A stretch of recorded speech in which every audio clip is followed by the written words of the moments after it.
Hey everybody, welcome to Film Threat Friday. I'm Alan. Hey Chris is here. If you saw the Nerdrotic live stream yesterday from the Dallas meetup, you saw him very sober at that time. And now we're going to find out just how much fun Chris had last night. But we got a lot of things going on today.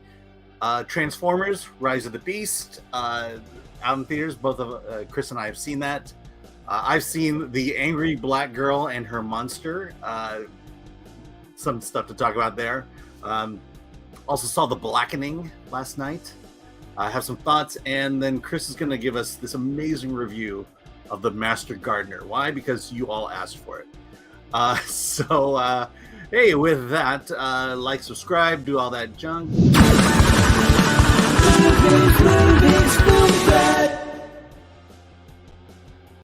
Alan, I had to say, I had to get you out of that. I had to. Okay. Hey, Alan, you're gonna start the show. Hey, I just said, Alan, can you start the show? I don't know how I'm gonna. I am literally wearing what I was wearing last night. I think I wore it to bed, but I am, as Alan was saying, I am currently in Texas right now. I am in Dallas, Texas, for the Dallas Fan Expo. So here you go. I'm staying at an Airbnb with Gary Beekler. I'm at this Airbnb, and we're going to do. Apparently, I'm doing FNT today. Oh, hey. I just learned this. Are they doing it in the studio or something, or are you just gonna sit next to him like last week? Like I don't remember. I don't know. I don't know. It's but I'm just like, hey, whatever, man. It's all good. So I'll be doing that, and then I'll be at Dallas Fan Expo, and I believe there's a panel tomorrow at 1 p.m. So there you go. But we have a lot to talk about, and someone has to wake up, and that someone is me. Oh, we also have director. We have a filmmaker interview. The director of Millennium Bugs, director Alejandro Montoya Marin, is joining us in about an hour and 40 minutes or so. So it's going to be a fun show. Let's see who's in the chat. Let's see who's here. Oh my gosh.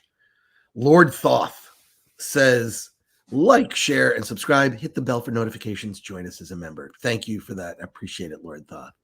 Alan Horkin, Transformers 7 looks terrible. Diminishing returns. If it manages to make bank more than the last night, 600 million worldwide, I will be shocked. Goober says, hey, movie peoples. Hey, kids. Hey, fellow kids. Alan Horkin says, except for Bumblebee, they've all been hot poop. Well, there you go. And Imperfect says, I'll wait for Alan's daughter's review. We'll get to that. Chris pre-coffee, Alan pre-Pepsi says One Punch Man Tolkien fan. It's tea today. Eric Henson says, hope everyone is having a good Friday. My kingdom for a film. Chris needs the coffee alarm clock that will wake him up to his coffee being brewed. I need that. Eric Henson said that comment. Hope everyone is having a good Friday. Leo Cody is here. Leo does these memes and graphics of us, doing a great job. We appreciate it. It says, hello, Chris, Alan, and the rest of the FT family. One Punch Man Tolkien fan says, hail Film Threat. Solomon Thornton says, Angry Black Girl and Her Monster sounds awfully stereotyped. Maybe. I haven't seen it. Alan has the review. We're going to discuss it. Mike MC Wong, I watched it last night. Didn't like it. Would probably have enjoyed it. Enjoyed Past Lives much more. Whoa, Master Gardener. Yes, we'll get to Master Gardener. Oh, Colt Seaman for $19.99. Before we begin, let us all come together to celebrate Papa Allen's favorite holiday. It is Course 69 Day. Hope everyone has a happy holiday and weekend. Hail Film Threat 69 Low. What's that? What's Alan? I have no idea. What's 69? I'm almost afraid to look it up on the internet here. Huh. Let's see. Just give me dick. about the Dick other one? Grayson.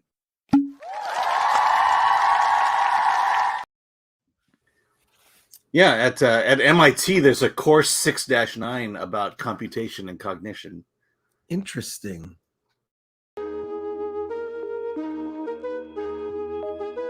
Chris and Alan, they're critics you can't trust. With honesty like 69, they never adjust. Their opinions are like bullets, they always go bang. Their words hit like a hammer, leaving haters like Kane.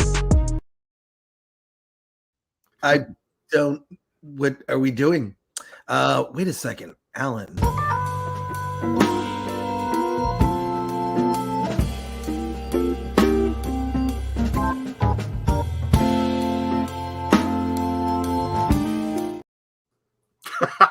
You look really sad there. I don't know. What were you doing? I have no idea. That was a couple weeks ago, I think. Yeah. Oh my God. All right. More. Thank you. And first of all, and thank you for that, Colt Seaman. We appreciate it. Whoops, sorry. No, it's fine. Goober says Chris packed his collection of casual hats. Yes, right in the background. Right in the back right here. Okay, those are cowboy hats, and I thought, well, I'll wear a cowboy hat on the show, except they're glued to the wall, so no one will steal them. So interesting. Jason Delgado says, I need to see Flamin Hot. Thanks for the reminder. I hear Flamin Hot is very good. It's on Hulu right now, and it did a minor theatrical. Yeah, okay. Hulu. I was gonna say I watched it on Disney Plus, but I'm sure it's on. Oh, okay, no. Disney Plus, Hulu, aren't they the same thing now? Yeah, it's on both. They haven't combined yet, but it's on both. Okay, cool. All right. I saw the first half hour, and also Jason is representing us at Palm Springs Short Fest. Oh, that's great. So that all worked out. It all worked out. Oh, that's fantastic. Retribution Zero Threat Level 2 has been a member for 1 month and says, have fun on my buddy's show. Too much scrolling when you get on there. Steve is a great guy. All right, I'll do that. Why not? I'll do that. Steve that's cool. We'll do it. And from Rumble, Mike has bad knees. Supporter rumbles over here rumbling. Rumblers over here rumbling. Oh, that's great. Yeah, we are on Rumble, and I didn't mention last week, but yeah, we had over 150 viewers on Rumble last week, which is pretty amazing. Well, it's beginning to build. I remember I know some people who watch the show who were watching it when we get like 20 viewers live, which is great. So let's get into it, Alan. Let's get into our first review. It is time for you to review Angry Black Girl and Her Monster. Yes. So this one's out in theaters. It's whoa, we doing this one? There we go. Yeah, it's basically urban Frankenstein. A girl, she lives in kind of the ghetto. Her because of the violence and the drugs on the street, she's been losing family members, including her older brother. And but she's a very bright, intelligent girl. She is at one of the top science schools in her community, and she gets kicked out because she's so obsessed with wanting to bring. She sees death as a disease, and that she wants to bring the cure. And she argues with her white science teacher, and she she just keeps pressing the issue and gets kicked out of the school. And then decides one day that she thinks she finally has the secret. Through electricity, she is able to bring back her brother from the dead. As she had to stitch him back together with other body parts. So basically, this is Frankenstein, and that's kind of how the movie plays out. Angry Black Girl, yeah, there are angry moments of of white oppression that come out. I would say if you've seen films, that kind of deal with race, this is kind of on par with that. So two things about the movie. I liked watching it. The director, I don't have his name in front of me. Very good. This movie looks good. It's shot well. The story is as a director of a movie, this is a well done movie. But part of me is, I think you'll get turned off by the two moments where, it talks about white depression. And the other thing is, I was really wanting something to stand out in this movie. Something, I get it. Frankenstein is not exactly the most profound story ever told, but you kind of want to find something like that. And so there really wasn't a moment like that in here, but as an indie film, as an indie horror film, it does a pretty good job. And so, from an indie standard, it's up on the scale. But I just, if this is your genre and you like this kind of stuff, it's definitely worth a watch. So very tepid recommendation there. All I can say is this: everything you said about the movie, I like when you said director good. It's like you were Frankenstein. It's like you were Frankenstein reviewing the movie. Mm-hmm. Fire bad. Director good. Movie just okay. Angry black girl and her monster. Yeah. Go see. Look, we've seen our fair share of indie horror films, and this, in terms of the look of it, the production values, it's very good. It's very good. Well, I was intrigued by it just because I like that the sort of twist on a Frankenstein story. Mm-hmm. But I think that can you tell it without like the sort of racialized message? Like you don't have to always do that. I feel like almost I feel for some filmmakers almost feel obligated to comment on race, and you don't have to. You can actually just tell a story. You don't always, but it happens so often because we see this in a lot of indie movies. We get like that message is always there. Same thing with a lot of female directors. They feel like they have to, and if they don't, make a comment about the state of male-female relations, male oppression, the so-called patriarchy, all that stuff. Like it's just, it must be here's what I'm going to say. It must be burdensome for directors of certain types to feel that they must make a comment on something. And you know what you can do? You don't have to comment. Yeah. You don't have to comment. You don't have to say, you know what you can do? You can tell a story that will engage me that doesn't involve, because we're going to wait till we get to Transformers. We're not at Transformers yet, but the thing is that the story is not about these moments of anger. It's about bringing her family back together. Right. And look, I'm not black, I'm not white, so I'm going to speak from a third party perspective here. Let's hear it. Yeah, but it's like if you're if you cannot blame other people. Yeah, how long can we continue to blame other people for our position in life and not getting so-called the opportunities? People, I grew up in the 80s, 70s and 80s. I know what racism is. I know what it was like to not have opportunities because of your skin color. And I will say, I would much rather live today than I did back in the 70s and 80s. Opportunities are there. And I at some point we just have to move on. I'm saying this is me. I'm not necessarily, whatever you white people and black people, you just figure your thing out. But I'm just saying, you've got to, at some point, got to move on here. Well, opportunities there. Complaining is on the rise. Yeah. Just the fact that this movie was made is an opportunity. It shows that opportunity is there. And there are a lot of these movies, even for Asians and Latinos, opportunity is there.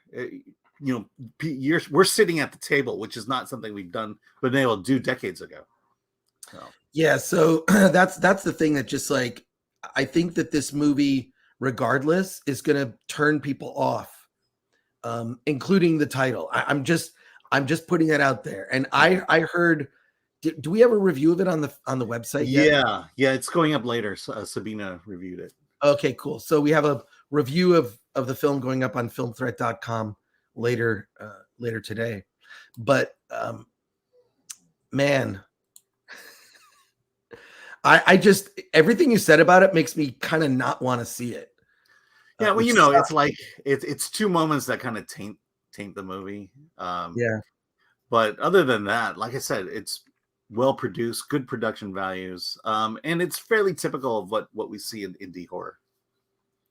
All right. Well, based on what you just now said, I have changed my mind, and I will. I'll check it. I'll check it out at some point. I'll check it out at some. Yeah, because Lightyear had the moment that kind of ruined the entire film. It's how much you allow that to kind of infect the way you view the film. I will say, like I said, I saw The Blackening. You would think a moment like that exists, and you'd be surprised. It's actually a pretty profound movie.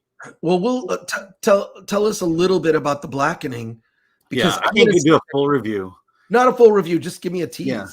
But it's a comedy, and it's not one of those not another comedies where it's just about lame jokes, silly jokes strung out. This is actually a fairly well thought out comedy.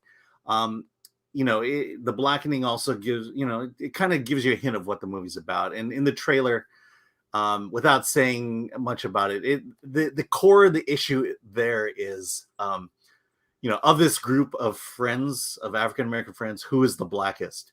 That is kind of the theme that runs throughout this horror film. And, in terms of, the current racial divide America is experiencing, it's pretty fair about it. It's not about, I would say, it's not about white oppression, but it's really about this exploration of, who is black, what does it mean to be black, who is the blackest, and then now you kind of swirl around in the horror genre, and it's a very interesting movie, and I had a good time, and definitely the audience I was in had a good time. Okay, well, I'm seeing The Blackening next week, and then also, Alan, you and I are seeing Indiana Jones and the Dial of Destiny next Wednesday. Yep. Wednesday night. I think maybe we should do a live stream Wednesday night. We'll do Critics Court next Wednesday. Mm-hmm. Maybe we'll do an emergency live stream Wednesday night. So make sure that you click the bell for notifications, because we may be doing that. So there you go. Yeah. Go to your comments. Although I am traveling from Burbank. So. Wait. Okay. All right. Yeah, but it's fine. I could start the stream and then you join. Okay. Cool. We'll talk about it. Okay. Stephen, I'm on my laptop. I don't have my screen. Can you pronounce that? Okay, I'm gonna guess it's Engano for 10. But doesn't send a comment. But thank you so much, Stephen. I appreciate it. Greasy Guido says, I think they shot themselves in the foot with that awful title. The title might turn some people off. Look, I don't think this movie's meant for wide, mainstream appeal. Right. Which especially an indie film, and so we've seen a lot of indie films with titles like this. So I think I would like to think they understand the film they have on their hands and how they're going to market it. Right. Imperfect says, how are the seats and the sound system, Alan? Let's see. At this one, it was okay. My AMC. I will say the AMC I go to in Orange, the IMAX has the best seats of any theater I've ever been to, and I will see more IMAX films there. Holy Wars, the entire CW slate is Angry Black Girl and. Yeah, that's a fair comment. I'll say this: when you watch the movie, I was thinking to myself, this is what Ironheart should be, in terms of tone, in terms of the actors, just a nice little gritty drama, and not some kind of fluffed up Marvel thing. But we know it's going to be a fluffed up Marvel thing. Yeah. And Stephen also sends in another $2. Alan, Stephen Anguiano. I don't know, maybe it's Italian or Spanish. I'm so sorry. It's later here in Texas, I guess. The social commentary is not a necessary plot point, says the nerd far away. Yeah. Imperfect says Blackening looks fun. It is. Twitty Sprinkles, Alan, the voice of reason. Alaning would probably lose in the yellowing, says Mike Yeah, MC. we need to make the yellowing. Oh no, the yellowing. Oh no, that sounds awful.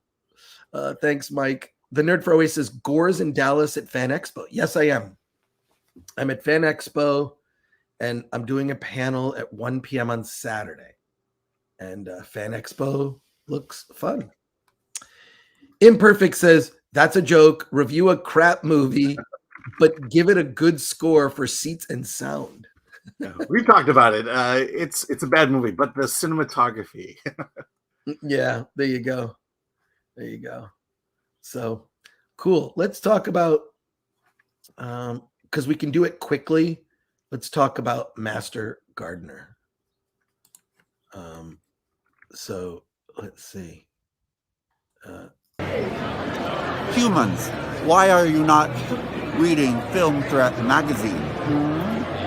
You filthy humans, you should know your place, and your place is to be reading this magazine. Yes? From director Paul Schrader comes Master Gardener, the story of a recovering drug addict who works at a garden, and he is tasked with training a new trainee who also has a dark past, kind of using the garden as a way to heal. Sigourney Weaver plays a character who is sort of the benefactor of this garden. Things go awry when, and I need to get the name of this actor. I'm sorry. I was on a roll for a second, and then I blew it. But Joel Edgerton plays Narvel Roth, and he is basically mentoring a young woman named Maya, played by Quintessa Swindell, and she has also had a dark past, troubles with drugs. He has recovered, fully recovered. She's sort of in the midst or beginnings of her recovery, and the garden is kind of a way to heal. And this seems like a sort of 1950s melodrama until Joel Edgerton's character Narvel like takes off his shirt, and shirtless, he's covered in swastikas. So you see that he's got an even darker past, that he's still perhaps not shaken, and a violent past. And Maya's still involved with people who are drug dealers. Narvel kind of has to come to the rescue at some point, and the whole thing feels like a movie that was written in another time. It's directed by Paul Schrader, and it has sort of a quiet, slow pacing that it feels like a 50s melodrama. That may have been Paul Schrader's intent, because it's very slow moving. It does reach a cathartic ending. There's you see that Narvel's character, he has a short fuse, so things can get violent in very quickly, and they do at the end when he has to basically save Maya from some horrible people. But the whole thing seems so out of time. I really had a hard time kind of connecting with this movie. I mean, it was like, I wondered, why am I watching this? What the hell is going on for the first like 20, 30 minutes? But then once Joel Edgerton takes his shirt off and you see he's covered with these swastikas, you're like, oh, okay, there's something else going on here. I get the feeling that the movie is based, I'm going to guess, I don't know this, it has to be based on a novel, because it just has to be. And Paul Schrader, he's made some pretty amazing films. He's the screenwriter behind, of course, Taxi Driver. He did The Card Counter and First Reformed. I don't know if you've seen First Reformed. Mm-hmm. First Reformed is amazing. it's just and that was a movie that like should have gotten more attention. Ethan Hawke in that. So strong recommendation for First Reformed. Master Gardener, unfortunately, cannot recommend it. It's just the slow moving nature of it. I felt like it really felt like a purposeful decision to make it like a 50s melodrama with modernity thrown in, but it just didn't work for me, and was ultimately, I mean, this movie came out a few weeks ago, tanked at the box office, unfortunately, didn't even do $1 million, got a very limited release, then went to VOD. It is on VOD if you're curious, but you really have to be in the mood for it. You really have to be in the mood for, like, this is a slow, tense, and it seems like the budget was kind of anemic in a way, like looking like, because I remember First Reformed felt like a much bigger, more intense film, and I was just disappointed. I think mainly because First Reformed was so good, and Master Gardener is a bit weak in my opinion. Mm-hmm. So that's what I thought about Master Gardener. I cannot recommend it, and you've got to be in the mood for a drama. Yeah. And is this kind of like a redemption story? It's a redemption story. It's definitely a redemption story, but it just didn't work. Although Joel Edgerton, the whole reason the movie is really great is Joel Edgerton. I mean, not great. It's the best part of the movie is Joel Edgerton. And Sigourney Weaver seems like, what is she doing here? It's like I felt like the actors felt to me like they were all acting in different movies. Joel Edgerton was like, that's why I was like, I stayed there and just stayed to the end. Like, okay, what is going on with this guy? But Joel Edgerton is always fascinating. And well, they probably couldn't fit Sigourney Weaver in the book club, so this was kind of what was left. Right. Well, I think I'm glad she hasn't slid into those kind of films. Sort of a parody of her career. But let's get to some comments here. Rumble says Salt Dog Zero CG hair watch has become the CG hangover watch. I'm not really hungover. I'm just tired because I took a red eye to get out here yesterday, didn't sleep. And then I didn't really, I just should have eaten better before I drank. So there you go. Plus you're 2 hours ahead now. So you had 2 hours extra. I had 2 hours extra of sleep, and I'm still a little rough, but that's okay. Thank you for your concern. Tank 3451 says, come to Fan Expo in Chicago in August. I would love to. Zod Lander says, Chris and Alan, bless your voyage into the Indiana Jones experience. May your way back be unscarred and try to remain sane. I think we'll do a live stream on Wednesday night. We'll just do a late night live stream about Indiana Jones. Steven Anguiano, who gave us 2 super chats previously. You guys, to answer which summer blockbusters you excited for. It's Spanish. Anguiano. Okay, great. Well, hopefully I got it right. Anguiano. Yeah. I'll ask Paulie. Thank you. Which summer blockbuster I'm most excited for? I want to see The Flash again. And probably Dune 2. Huh? And Dune 2. No, Dune 2 is not summer. Oh, geez. We have to wait for that one. Okay. Oh. There you go. Mission Impossible. There you go. Yes, Mission Impossible is probably Mission Impossible and Oppenheimer are probably the 2 that I haven't seen that I'm looking forward to. I'm not looking forward to Indiana Jones. I'm looking forward to getting it over with. How about that? Goober says, would you say this fits as the third in his redemption trilogy? First Reformed, The Card Counter. Oh, that's interesting. Looking at this film as part of a trilogy, that makes sense. But I'll say it's sort of a weak ending. But First Reformed, I really loved. That movie is shocking and dark. Like in a way, very much it's the most Taxi Driver thing Paul Schrader has done since Taxi Driver, which he wrote. He's the screenwriter behind Taxi Driver, which was directed by Martin Scorsese. So was The Card Counter the Oscar Isaac one, or yes? Okay, yes. I wasn't that impressed with that one. Yeah. Portland 182 says the blackening, the yellowing, and now the gardening. Imperfect says good. We need more movies that transport us away from clown world. Well, yeah, this is yeah. Alan is hungover by osmosis, says Holy Yeah, War. pretty much. Rida Ibn Muhammad says this movie is bad on so many levels. I watched it on a slow Sunday afternoon, and I hate to say this, I liked it. So there you go. You're talking about Master Gardener? Yeah, I think so. Yeah. Yeah, it's a weird, like it felt like a melodrama. It felt like the first time I saw East of Eden, and like there's a lot of things they're talking about where they don't actually say like your mom was a prostitute. It's like your mom became a prostitute. Like they never actually say those words, but that's basically what it's about. He wants to connect with his mom who left his father, and he has this vision in his mind. The dad has a vision in his mind that his mother's an angel, but nothing could be further from the truth.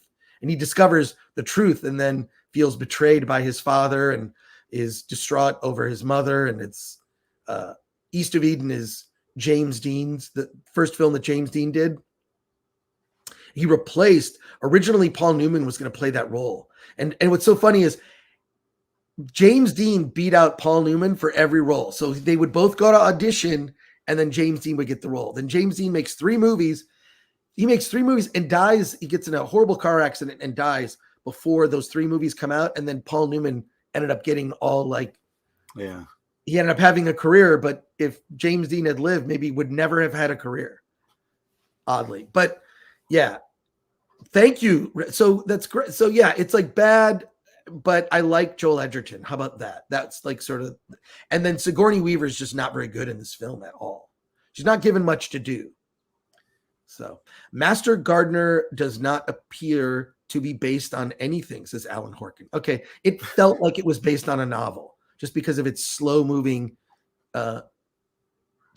nature and the fact that it's like this sort of like, you know, tending to the garden is like a healing thing. Like, you know, a garden will flourish.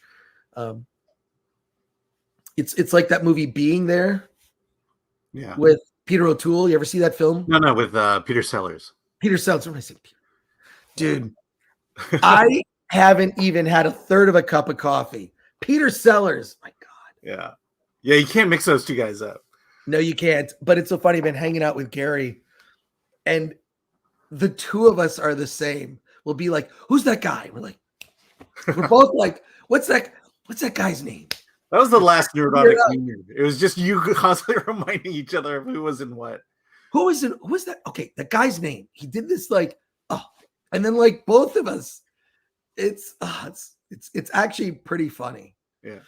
No, I was looking at the Rotten Tomatoes description. I don't know who the editor is there, but the description of Master Gardener basically says based on an original screenplay by Paul Schrader. And it's like, isn't that every movie? Yeah, that's well, not Paul Schrader, but yes, every movie's based on a screenplay. So, yeah. MK Solid 82 for $4.99. Chris, not sure if you heard, Disney has censored The French Connection by removing many lines of offensive dialogue without any notice or warning. I heard about that. See, Disney loves us and cares about us and is so concerned about us. I mean, they're concerned about our safety. Yeah, can we not give Disney a big hug for what they're doing for us and protecting us?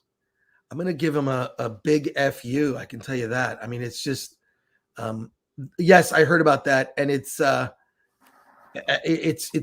just annoying. Mm-hmm. Oh God. Just yeah. Disney Star Wars. You remember, back in the days of television, a movie would come on and it would be censored like hell. I didn't realize how great Blazing Saddles was until I saw the original. And it's like we went to streaming, we went to cable to not have to deal with the censorship. Right. And now it's coming back.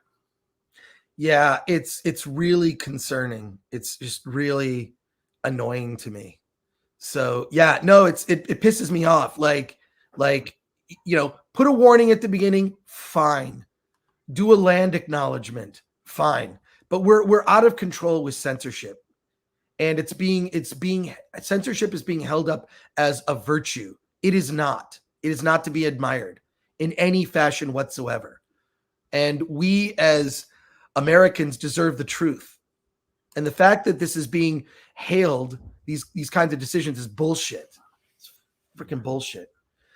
Thank you, MK Solid. Yes, I heard that. And it just like, I shrug my shoulders now. It used to be shocking, and it's like not shocking, and especially considering, the company doing it. Alejandro Montoya, Marin for 5. Let's all donate so Chris can Uber Eats some Starbucks. Haha.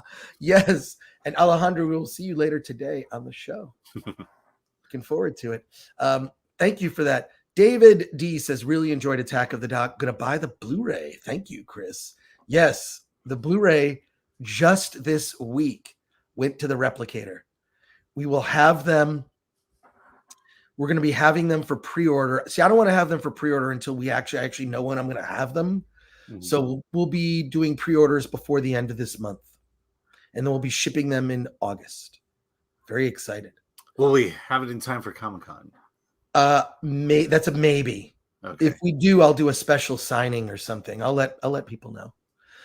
I Am Luke's Father said Attack of the Doc is better than Cats. Plus, it has buttholes. Lol. I'm waiting for the Blu-ray. Well, thank you. Mike MC Wong says it is intended to be the third entry. Oh, okay. Well, that makes sense.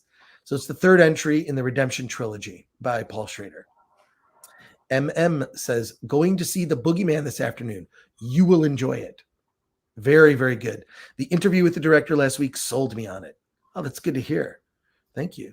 Lubitsch Touched Me says, anytime a movie is described as feeling like it's from a different era, I'm immediately more interested. You've sold me on the movie. Yeah, well, first of all, by the way, mixed review. But I'm just being honest. Just being honest. All right, wait. I think I have a coffee delivery. I'll be right back. Okay. All right. Comments, Alan.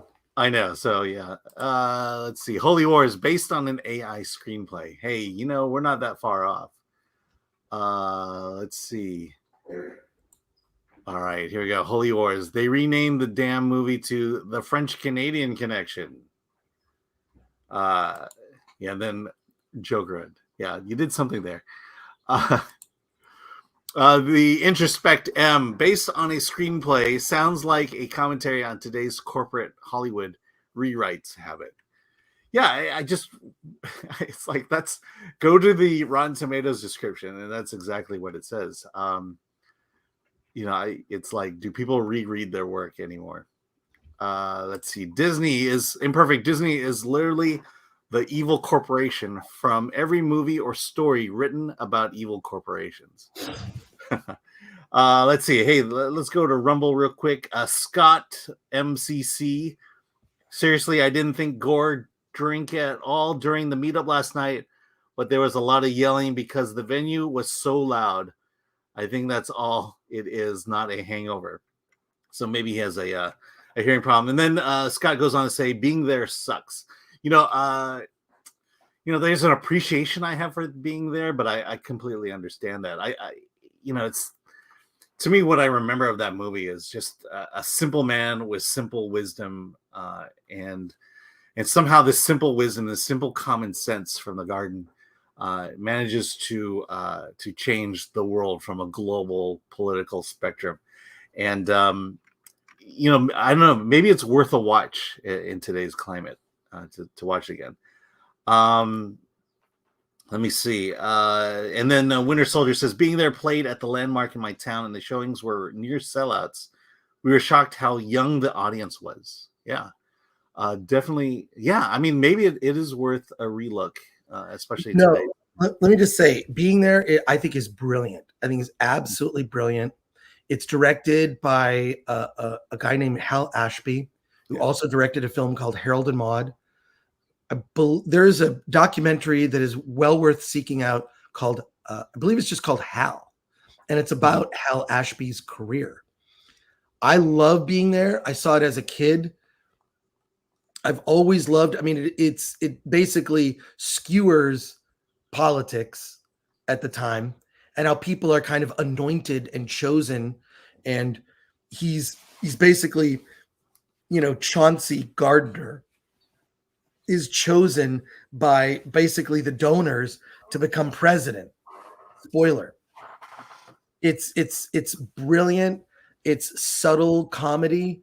and I've always loved that film. So you're free to it feels timely. I mean, I need to watch it today. Watch it again. I own it. It's so good. But I love this comment from Imperfect.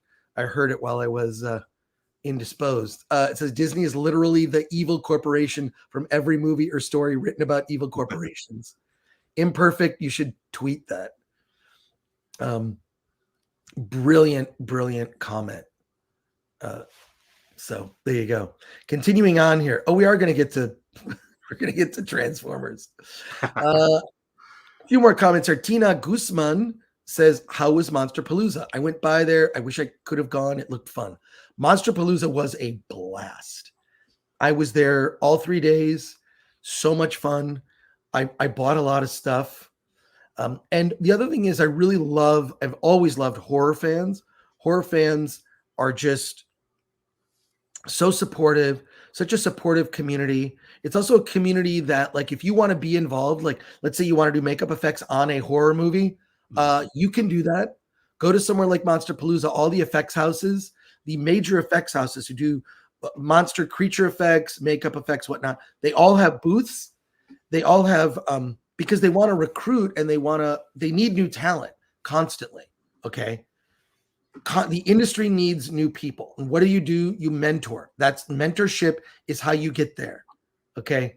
You don't just get plucked and put into a position, because you actually, to do makeup effects, have to have certain skills. There's nothing oddly, as weird as this is to say, there's no specific set of skills necessary in particular to be a producer or director. You can just be put into that role. Suddenly you're in charge. To be successful at it and to be creative and to actually do a good, decent job, you better know what you're doing. But that's not the case. When it comes to makeup effects, you can't fake knowing how to do that. Mm-hmm. You have to go through training and mentorship. You have to learn. You have to be an assistant and move kind of up the. So I love that about the world of horror, and it's totally accessible. And then a lot of people, they build a studio, they get on a project, they work on a couple of movies a year, and then there are a lot of different like makeup and effects studios. So, and not only that, there's collectible stuff there, and just Tom Savini was just sitting at a booth, which was so great to see. So I loved Monsterpalooza. Can't recommend it enough. It's always like Monsterpalooza, and there's another sister event called Son of Monsterpalooza. So, and there's another one that's coming up called Scream. Yeah, it's called Bride of Monsterpalooza. No, there isn't Bride of Monsterpalooza. Although that's a good one. They should do a third one. Yeah, I know they should. Anyways, I've always loved horror conventions, mainly because the fans are so supportive and so cool. So, Tina, you should have gone. Could have said hi to me. Imperfect says, Chris sold me on Barbarian. I want my hour and 42 minutes back. Great cast, but the movie was an 8 out of 10 on the Wokometer. Was it? Says, okay, Imperfect. Here's what I'll say on that. It's Sergeant Hulka from Stripes has a very famous line. He looks over at this guy, says, "Lighten up, Francis." Okay. Francis is a character that's like, I don't want anyone touching me. You touch me, I'll kill you. I don't know if you remember that from Stripes. I do remember that. Here's what I'll just say this. There is a type of person that everything they see is racist. Street lights are racist. Getting to work on time is racist. This is white supremacy. That is white supremacy. Everything they see is white supremacy. Everything they see is racist. And then there's another type of person that everything they see is woke.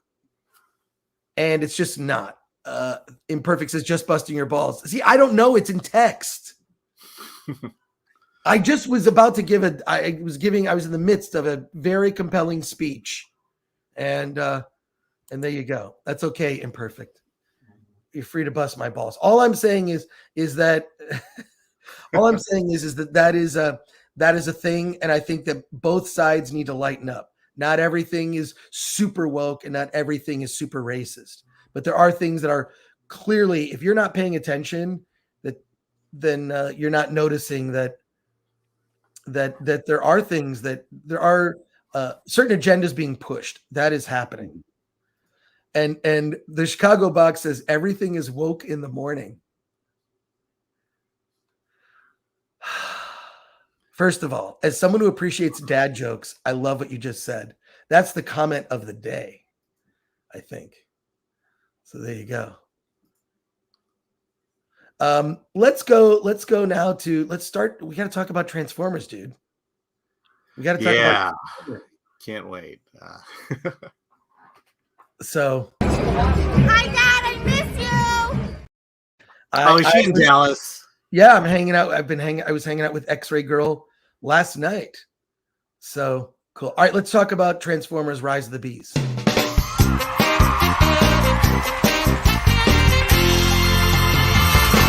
Happy Cinco de Mayo, folks, and don't forget the 3 brave amigos who fought the infamous El Guapo and his plethora of banditos to free the people of Santa Poco, says Wes Ray. The infamous El Guapo. Infamous? Okay. Infamous? He's more than famous. He's infamous. He's infamous. Okay. All right. Well, have let's you even seen that movie? What's that? The Three Amigos. Years ago. I have not seen it recently. Okay. So, all right, we're gonna pivot first. This man El Guapo is not just famous; he's infamous.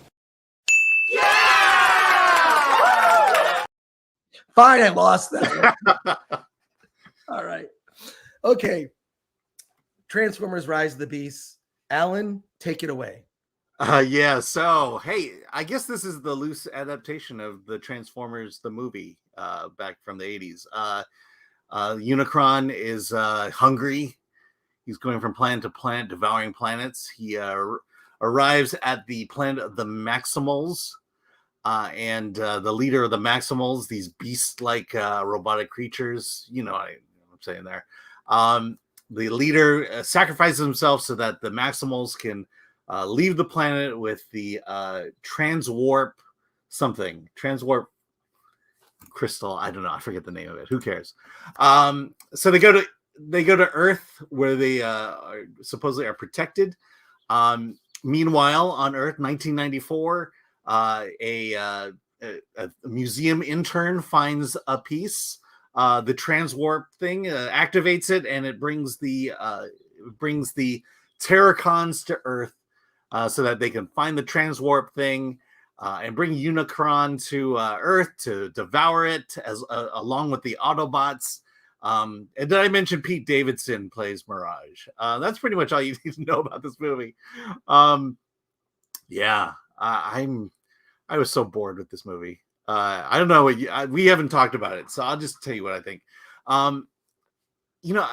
It's cool to watch, I guess, Transformers, to watch a semi turn into Optimus Prime and then fight, and but I've seen that before, and I'm not a big fan of the series, but I've seen it in all the series. It looks amazing, but that can only take you so far.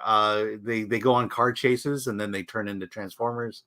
The feeling I was just bored out of my mind with this movie. I didn't feel like, it's okay. Here's the connection here. The writer Joby, I want to say Howard, but I know that's not his last name. He's the same guy who wrote Kenobi. He was the writer and showrunner Kenobi. And I felt the same way about this movie as I do with Kenobi. It's like he took Transformer toys into his backyard and created this little story involving Unicron, and then that's what's on. That's what we saw. It's his backyard fantasy. There's no depth to the story. It's just a narrative. Hey, we got to do this in order to get that. We got to hunt for this before we're chased by that. And then, hey, at the end, they almost win, but then they don't. It's a very bland and a very boring movie. And we talk about all the time. There's no reason big Hollywood should produce a boring movie. And that's what they've done here. They produced a boring movie. So yeah, Chris, I'm sure you loved it. Joby Harold, that's who it is. Thanks, Jet. I did not love it. I thought it was bad. There's one aspect of the film that I enjoyed. and that was the stuff with the Transformers was pretty good. It made me feel like, gosh, how about just do a movie with no humans? Because it was always, there were 3 moments in the film where humans, like, only the humans can do this because they're small, basically. Like, it was so dumb. And then that intern from the museum, what was that actress's name? She was awful. I mean, awful. She couldn't physically run. Like, she was so bad. And she wasn't even in heels. She wasn't in heels, but you'd see her run. Was it Dominique Fishback? Yeah, that's it. Yeah, she was terrible. And I feel like she's been better in other things. But there were so many, like, her character had to run a lot of places. And she is literally a woman who runs like someone who doesn't exercise. Okay. Maybe that was part of her character. I don't know. But the fact that she always knew everything, it's like she had the dumb white lady boss. Like, and this is the thing that, like, okay, other people are going to point this out, so I'll just point it out. Every white person in the movie is a dumb person. Okay. You've got Anthony Ramos's character who plays Noah Diaz. He was actually pretty good. I actually like him. He was in the Heights. So yeah. Anthony Ramos, I think he was like, the thing is, it's like, okay, of the humans, I genuinely like this kid because, he's trying to help his little brother out. Right. He's doing everything for his little brother, including possibly a life of crime, but anything to help his little brother. I admire that. Right. Like, yeah, I'll tell you, my audience, they love Anthony Ramos. Who does? The audience that I was with, I was kind of in the area of Orange County, and I also like him. I think he's very good. Like, but also you could have made this movie and had no humans in it. Like, literally, just make a Transformers, just go full galactic cosmic Transformers. You don't need to do this. You don't need to have this with humans. But it did annoy me after a while that, like, I noticed because it just stood out. Every single white person in the movie there's the guy that Noah Diaz goes to do a job interview, and there's the white guy's like, I'm not even going to interview you. Like, and then, like, the intern, what's her name? Her name is Elena. Yeah. She works at the museum and she knows everything. She's like, my dad used to, like, the fact that she's just like the know-it-all girl scientist who hasn't been given a break and is the dumb white lady boss who they really, like, lean into it. And it's like, it's annoying, but it's annoying in the same way as, by the way, decades ago, you would have, like, who is the hoodlum and the criminal? Well, it's always a Latino or it's always a black person. Okay, that was wrong then. But what's also wrong now is you can't make everyone of a certain race be bad, whether it was in the past where it's like, basically, for the most part, not always, but of a certain era, it was like certain types of people played certain types of characters. That was wrong then. It's wrong now to constantly every white person, bad. And especially they really, this woman who's her boss, like Elena's boss at the museum, she's just a total, she, like, kind of takes credit for something that she finds from, her being the intern. Like, there's all this stuff, like, where it's a trope. That's what's that? It's a trope. She claims all the successes of her POC employees, right? And exactly. then she dismisses everything they say. Exactly. That's what all white people do in movies now. Yeah, it's what exactly. So it's like, how about a balance? You know what I mean? Like, I'm just looking for balance. But this is just as infuriating as and I feel like it's an overcorrection. This is why they do this, right? It's an overcorrection of, like, oh my gosh, for years. I mean, there's, like, what's that movie? I'm trying to remember it. Oh my God, where's Gary? So both of us can, like, not remember it. It was is it Hollywood something? Hollywood. It's about a black actor trying to make it in Hollywood, but all he plays is, like, hoodlums and whatnot. Oh yeah, isn't that Robert Townsend? Yes, Robert Townsend. What's the name of the movie? Chat, help me, chat. You're my only hope. Yeah. So that movie is about him trying to make it in Hollywood as an actor, but he can only get certain Hollywood types. Shuffle. Sorry. Hollywood Shuffle. Yeah. Very good film, comedy, funny. It makes a solid point, but not hitting you over the head. It's not super lectury. It's just like, hey, here's an observation about something. I'm going to do something about it. I'm going to make my own movie. I'm going to make a movie about this thing, but it's not like super politicized, right? It's just like, oh, and also valid point. But the point is now we've gone the other direction where, and I notice it where I'm just like, they're doing this too much. They're overcompensating. Yeah. It's just it's this idea of we're defining characters now by their skin color and not by the character itself. By the people have depth beyond their skin. And that's what films need to focus on, is developing good characters. 100%. And it's like, why do they have to do that? Because Anthony Ramos is, I think, really likable, just as an actor, you get involved in his story. But as a whole, the movie, you know what it felt like? It felt like a dumb cartoon plot that they decided to make into a live action movie. Mm-hmm. I've kind of felt that way about all the Transformers films, frankly.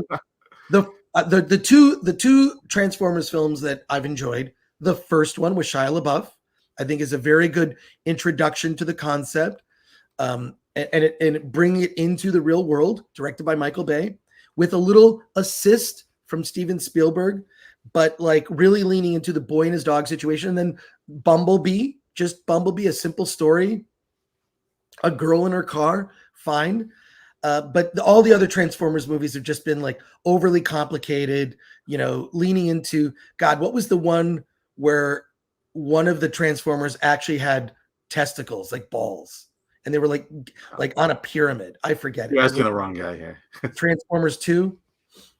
Anyways, yeah. So I did not like this film. I thought, and then there was like a couple other things that really bugged me. There's a character that has like they go to Peru, and there's a character that has like a Spanish accent, and that character, it's God, what's the name of this character? Wheeljack. And Wheeljack is like, he's talking like he has a heavy Latin accent.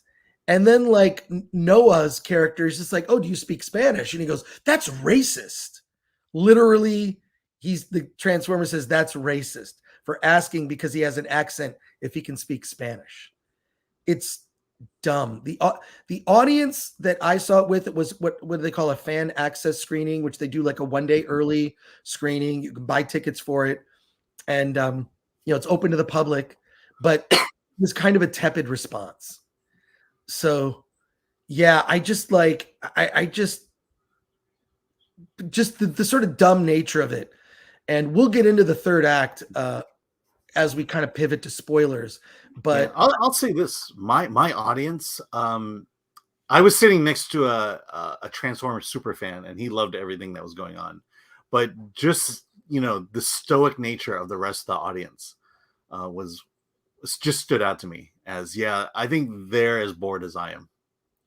Yeah. Well, let's get to your chat comments and questions here, and then we're going to talk spoilers, but you will be warned in advance. Silverlock for 499 says, okay, what's the deal with Malum? I liked The Last Shift. Is it worth seeing the same movie redone so soon by the same director? Asking before buying. I have not seen Malum, although there is a review on the Film Threat website, and I would check filmthreat.com. I mean, just so you guys have some perspective of what Alan and I deal with. I think it's important that Alan and I review the big movies opening in theaters, because that's what most people want to know about. Having said that, we will also talk about movies like The Angry Black Girl and Her Monster. Okay. Movies like that, little small indie movies that open in limited release or they're on video on demand. Having said that, anyone can submit their movie for review at Film Threat, and we get probably between 300 to 400 movies submitted to Film Threat on a monthly basis not an exaggeration. Some months, 500. We cover about half. And every day, if you read Film Threat, there's about 3 to 5 new reviews. When we're covering a festival, though, there's like a lot. Like there'll be like 20 reviews will drop in a day from Film Threat. And Film Threat represents, it's not just me and Alan. There's like 30 other writers, kind of stringers that are like, sure, I'll review 6 movies from this festival. I'll review this indie movie. But, this is such a huge task. And Alan reviews a lot of stuff. Yeah, yes. I think the last few years I've been averaging well over 350 movies a year. Yeah, you're doing about 20 a month is what I know. No, I'm doing more than that. More than 20 a month? Yeah, definitely. I do. Yeah. I mean, okay, granted, a good 30 portion are short films, but definitely over 30 a month. And it's just the reality of it. Time. I mean, if you make me watch Kenobi, I'm gonna have less time. If you're making me watch Rings of Power, I'm gonna even have less time. Oh, we're gonna watch also. Yeah, but that's why we have a staff, to catch movies like Malum. Right. So where's our review for Malum? Yeah, it's on the site, right? Yeah, I'm having internet issues, so it's slowing everything down. All right, I'm gonna look for it then. But thank you for the $4.99. And I would just read. I'm just gonna go to search right now. But I'm pretty sure I thought that we had a review of it, and that was one that interested me. So, yeah. We don't have a review. Oh, okay. Ooh. All right, we got to get a review of that, Alan. And thank you, Silverlock. Gosh, I'm sorry. I'm sorry. I wish I could have given you a better answer for that, but what can I say? And MK Solid 82 for $4.99 says, I think the late 70s aesthetic of Black Phone was just fantastic. More movies should be shot in that time period before technology with retro charm. That is one of the things I got excited about when I saw, when I saw like Transformers Rise of the Beast. It was like, oh, it's set in 1994. Like, it's cool. Like, the brother has like the little brother of Noah has like a Game Boy. I love the fact that it's like, oh, it's the 90s. Thank God. But most of it didn't take place. I mean, it's like, okay, 94, I guess there's some timeline thing that they have to explain, but it didn't really go. I don't know. You didn't feel like 94 was really a character in this movie, especially at the end when it's just Transformers fighting Transformers. Right. Hey, Paulie from Latino Slant, Gore is on point. Oh, well, thank you for that, Paulie. Paulie does his out of the theater reviews where he tries to get me on camera talking about stuff. And I enjoy it. I enjoy lurking in his reviews. Thank you for that, Paulie. Always great to hang out with you. Always great to hang out with you. Let's see. Oh, right here. Mitch Nutt Composer for 5. Reacher depicts real racism well without going full woke. Everyone has the potential to display prejudice or make good evil decisions. Bingo. Yeah. That is true. And I think this is think about this comment when you watch The Blackening. I won't say much more than that until Blackening, everyone I've talked to who's seen it loves it. Yeah. I cannot wait. I'm seeing it, I think, Tuesday. So we'll talk about it next week. Next week is going to be a big week for us. We've got The Blackening, we have The Flash, and Alan and I will have seen Indiana Jones, and we're going to do a special show Wednesday night. So be there for that. Yeah, I'll say this. Let me say this about The Blackening. If The Blackening had come out 20 years ago, so around 2000, the word woke would never apply to this movie. And you wouldn't have to change a thing about this movie. See, that's what is sort of disconcerting is that there is like a hypersensitivity to woke for the same reason that there's a hypersensitivity to racism. And I just think it's like, and that's not to say that there are things that aren't woke or things that aren't racist, but like there are things where it's just like sort of mildly. So like, there needs to be like a meter, like something's off the charts on the woke-o-meter and something's like not. But I expect Indiana Jones to just be terrible. And based on everything, I haven't heard a good thing from anyone. I'm surprised they're screening it this soon. Well, they already. I mean, the cat's already out of the bag. So Yeah. what are they going to do? I mean, they screwed themselves a can. And But thank you, Mitch Nut composer Reacher. That now is on my recommend. I appreciate it. More comments here. Chris and Alan just saved me some dollars.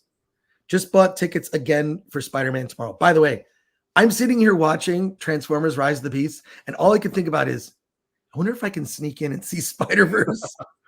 Because we were listening, I saw the film with Dante. We were driving to the theater, AMC Burbank 16. I should get a sponsorship for that. I plug that so much, but it's not. Right. You know what? I don't need it. Who cares? You got that Regal opening up near your house. Yeah, that's true. So we were driving there, and I'm like, oh, the soundtrack is on Spotify. So there's like two soundtracks. There's one that's like the score, and there's the other one that's like the songs. So we're listening to the Spider-Verse soundtrack on the way to the theater, which was great. Oh, this reminds me, my daughter has zero interest in seeing Transformers, but she will see Spider-Verse again. And this kind of, I've just had this not weird discussion, but we've been talking about Spider-Verse, and I'm kind of thinking about Gary's comments about Miles Morales.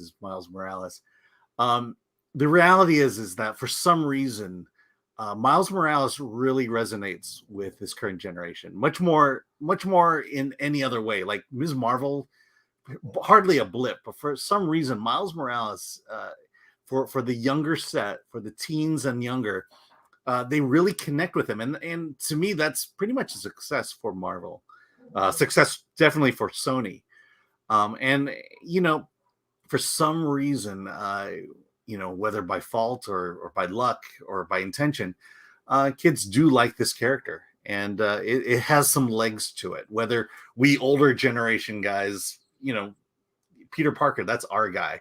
Miles Morales seems to be their guy now. Yeah, and I'll say I think Miles Morales is a very likable character. He's likable and relatable. Spidey Sensei 72 goes on to say, I heard the best thing about this movie was the 1994 era soundtrack. Lots of classic hip hop. That is true. Victor Fontaine says, Valiant Renegade called the main two characters the biggest planks of wood he has seen in a long time. That's not inaccurate. What is it say? It's not inaccurate. I can say that's very accurate. It's very accurate. Like the woman in particular, I think that the actor that played Noah Diaz, Anthony Ramos, very likable.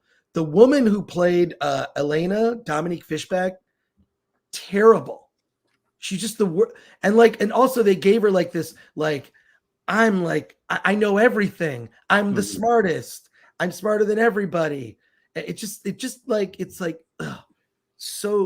irritating. I mean, it's a trope. It's always a trope in movies like this.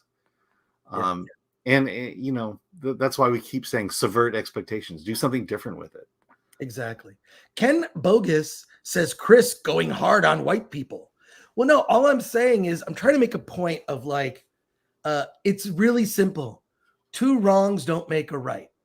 I'm saying there are things from films in the past. I'm talking more about mainstream movies. People act like diversity is a new thing. Movies have been diverse for a long time. Okay. This isn't new. But there are things that happened that, there are ways that certain types of people were portrayed in movies in the past that was not a good choice. And now it's just a different bad choice. How about don't make that choice? Yeah.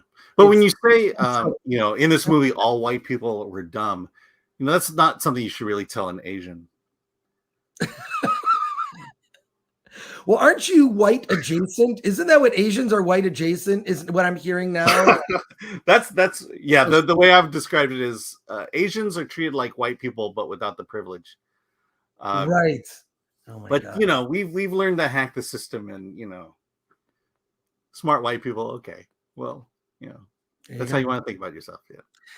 Mike Wade for 15 says, Chris, your idea of Disney Sparkle has come true at the Paramount Theater in Seattle. They're having Disney Pride by the Seattle's Men's Chorus. Congratulations on your achievement. Thanks for all you do. You're kidding me. Oh my God. Okay, look, it's not like this is the first time this has happened. It's happened. Disney does this and has been doing it for years. Oh my God. Yeah. Disney Sparkle. So wait, so can you take pictures and then like tag me on social media, like tag me on Twitter or something? If you're on Twitter, Mike, I would love that. But yeah, like I just think that just make a brand, just spin it off into its own brand, and then you can choose to see those things or not. You make your own choice. Seems pretty obvious to me. You know, you decide. Do you want regular bologna or do you want olive loaf? When I was a kid, I really liked olive loaf. It's bologna with little chunks of olives in it. But I had a choice to choose that. You can have regular bologna. I like bologna with olive loaf. This is that's a terrible analogy, and I am freely admitting that was awful. Yeah, That you're being was homophobic. I'm getting roasted in the chat right now. Over my olive loaf obsession. I haven't had olive loaf in so long. Now I kind of want olive loaf. This is like I used to make my own lunch when I was a kid. So I would I'd make my lunch, write my name on the bag, take a little paper bag with an apple, my sandwich, and then I would have Fig Newtons. I didn't get a lot of sweets when I was a kid. Like my mom would be like, fruit, that's sweet. You do that. And then even if we got like Fig Newton was like, well, that's kind of a healthy cookie because it's made from figs. That's baloney, Chris, says JTPRX. Anyways, whatever. Well, you're in Texas. You can get all the olive loaf you want there. I'm gonna have that. It's okay to laugh. Says it's a shame because the Beast Wars series was legit. Well, I won't say that everything about the movie was terrible. I did actually like the Transformers interaction and the Maximals. I thought were really interesting. Like I thought the action was well choreographed. It's just that I didn't seem to care. It didn't feel like it had the stakes because the human part of the story was just so bad. So, quite frankly, we've seen those special effects before. Right. Let's see. Rumble from Scott MCC says showing every non-white character as a criminal is wrong. Chris Gore, in parentheses, Alan nervously closes his 16 tabs with FBI statistics. Yeah. No, it's just like, look, I'm just saying have balance. Have some balance, right? That's all I'm asking for. But yeah, we're living in a weird time where, and maybe I'm hypersensitive to it. It's just like when it shows up, when it's always that, it gets a little tired when it's always that. Let's see a super chat from Zodlander. Is that a take on Zoolander? For 50 something Swedish krona says, what do you think of Spider-Man Transformers crossover? I have the comic. Spidey have the symbiote suit in it. Or what about other crossover DC and Marvel? They're going to do crossovers at some point because once you get to the multiverse, where else do you go? It's going to be DC Marvel. That'll be the event. You're going to see phase 5 and 6 play out for Marvel. You're going to see James Gunn do his phase, and there's going to be lack of interest, and there will be an Avengers Endgame like DC Marvel crossover. They're going to have those universes collide in some way. If it'll make money, they'll do it. What's that? If it'll make money, they'll do it. I mean, ultimately that's the thing is, they want to make money, but they also don't want their competition to make money. And right. So if they could find that happy balance, it could happen. It won't be good, but it could happen. Yep. Imperfect says hypersensitivity is the result of being hit with a woke fire hose for 5 years. I agree. Mm-hmm. That's true. That's why people are hypersensitive. I like to think of myself as being capable of empathy, and I'm empathetic. So when I see people with those opinions, I understand why you have that opinion, and you have a right to have that opinion for sure. What I don't understand is people not noticing it at all. Like, you're crazy. woke represents this. And then they list all these like virtuous, nice things. And I'm like, this is why we're in this place, is people being overly nice about stuff. And it's the woke fire hose or the pushback against pride is just being hit over the head with pride stuff. And for years, there's now a pushback of like, we get it. You can get married, do whatever you want, have it like whatever, but it's just like, Jesus, don't go after our kids. Like, have a little bit of restraint. I was with Gary. He was in Pasadena, passing through Pasadena, and Gary took a photo. I'll ask him. He got to put it on his Instagram or something. And it was someone had taken rainbow letters in the back of their car, the back window, and spelled out the word humility instead of pride. Humility is the opposite of pride, and spelled out a rainbow humility. I'm like, oh, I wonder what that person's trying to say. I just think we've been hit with this stuff, and we gotta just like dial it back.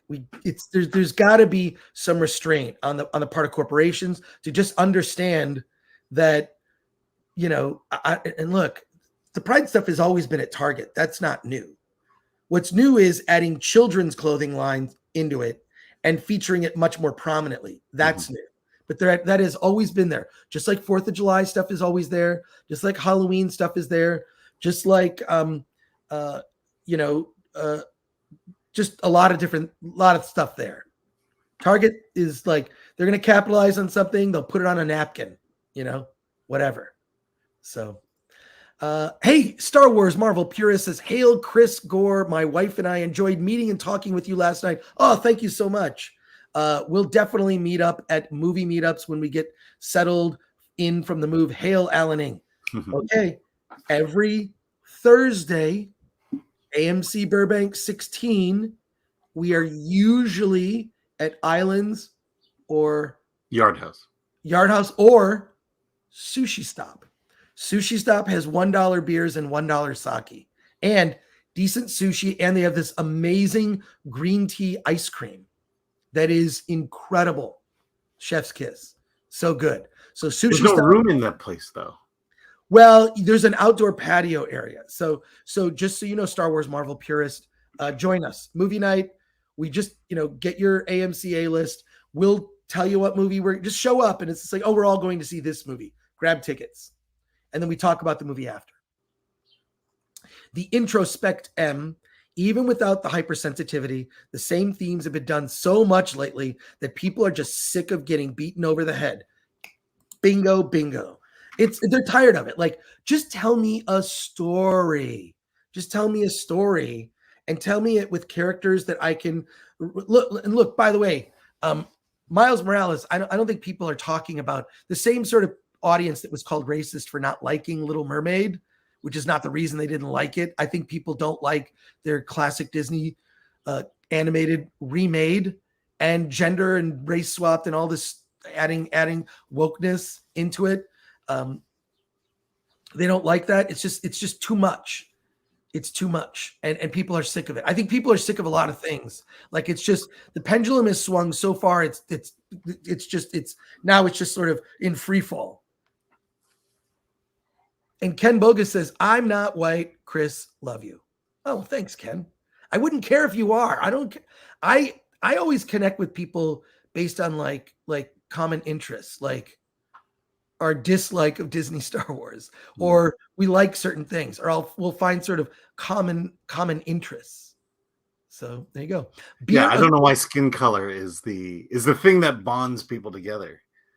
That's that's a very surface level, stupid reason to like someone. You like, and you become friends, like people, whatever, based on just like you have common interests generally. So Beer Source Rex says, who's a member, and thank you for that. Our members, we're doing a giveaway. It's in August, but I just talked. We're doing codes for Enter the Dragon in 4K. Ooh. It's coming out digital in August, and I have codes to give away. We're giving them away to members. I thought we were going to do a Sisu. I don't know where. I'm waiting on codes for that. We just post the codes in our members community tab for members only. And then also members get access to our Discord. And then also there's a members only video. It's my favorite one that we've ever done. Alan painting his room. Yeah, we got some super chats off of that one too. Oh my God, dude. Oh, I love it. I love it. Asians are Schroeder's race. Schrodinger's. What's that? Schrodinger's. Yeah. Schrodinger's race. Whether they're white or not depends on their usefulness relative to an agenda.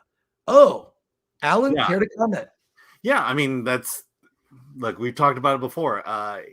If politicians were serious about solving racism, there would be no more politicians anymore.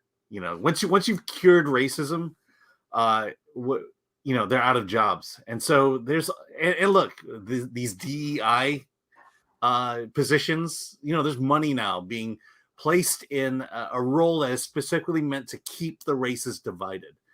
Solve racism, all these businesses, all these positions of power, they all go away. And so there's a vested interest into keeping us at each other's throats. And that's exactly what this comment is saying. And there will always be a small percentage of people, very small, in the extreme minority of people who are going to be racist. That's not, and by the way, that's not illegal yet. And you know what? Those people, how do you win hearts and minds? I don't know. Just by example, living a good life. Being who is the one guy? Oh my God, I interviewed him, where he this black guy in the South who basically became friends with members of the KKK. Mm-hmm. He literally, I've seen that story. I don't know who it is. But I've seen that he was on Joe Rogan, and it might be the fact that too many very generous fans. Thank you so much. Last night the meetup was so great. Thank you. Many bought me drinks. And I didn't, by the way, they bought me drinks. I didn't want to upset them. I wanted to accept their act of generosity and drink the drink, and probably drank too much. But, he took them to jazz clubs and whatever, to the point where they finally just turned in their robes and basically they became friends. That's how you do it. You reach across the aisle. You don't call an opposition group a hate group, or extreme right, or alt-right. There is an agenda behind doing that, and it's sowing the seeds of division. No one does it better than our governor, Gavin Newsom. Scumbag. That guy is a total scumbag. What always warms my heart is whenever Gavin Newsom puts out completely divisive thing. He's trying to become a national political figure, but he is constantly sowing seeds of division rather than unity. And the people that tell you who they are, that doesn't mean that's who they are. Normally, someone tells you who they are, might be a lie. Watch how they act. Deeds, not words. But Beerosaurus Rex, true. It's very sad. Ken Bogus for 2 says, I heart Film Threat. Can I get a hi, Daddy? I miss you. Well, I should have extra. First of all, I'm going to see X-Ray Girl later this afternoon. But yeah, maybe we need a new video. Hi, Dad. I miss you. You should just send a thing of X-Ray Girl. My daughter, I miss you. I sent you 4 videos. No, but those videos, dude, you kind of lean way into the. I was roasting her, Devin. You know what? Just do don't do a, But thank you, Ken. I appreciate that. Hey, Matthew. I'm Hammond. sorry. Matthew Hammond for $19.99. Thank you for that. Do not forget his cousin Jimmy Dean. Jim Henson was so thankful for the break for using one of his Muppets in sketches that he offered Dean a 40% interest in his production company. Dean also formed Jimmy Dean Sausage Company. Is that true? Whose cousin is this? You talking about Jimmy Dean, like James Dean? Don't forget his cousin Jimmy Dean. Oh, okay. Is that really James Dean's cousin? By the way, an early issue of Film Threat magazine. I was such a fan of James Dean. I watched those 3 movies relentlessly. I would go to like retrospective screenings. I was obsessed with James Dean, and I put James Dean on the cover of an issue of Film Threat and wrote a fictional story about what if James Dean lived. And I had him. This is before Photoshop.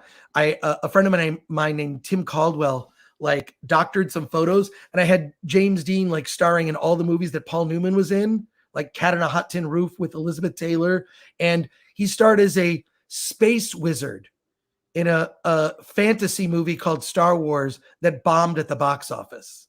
So I had an older James Dean playing Obi-Wan Kenobi, and the movie tanked.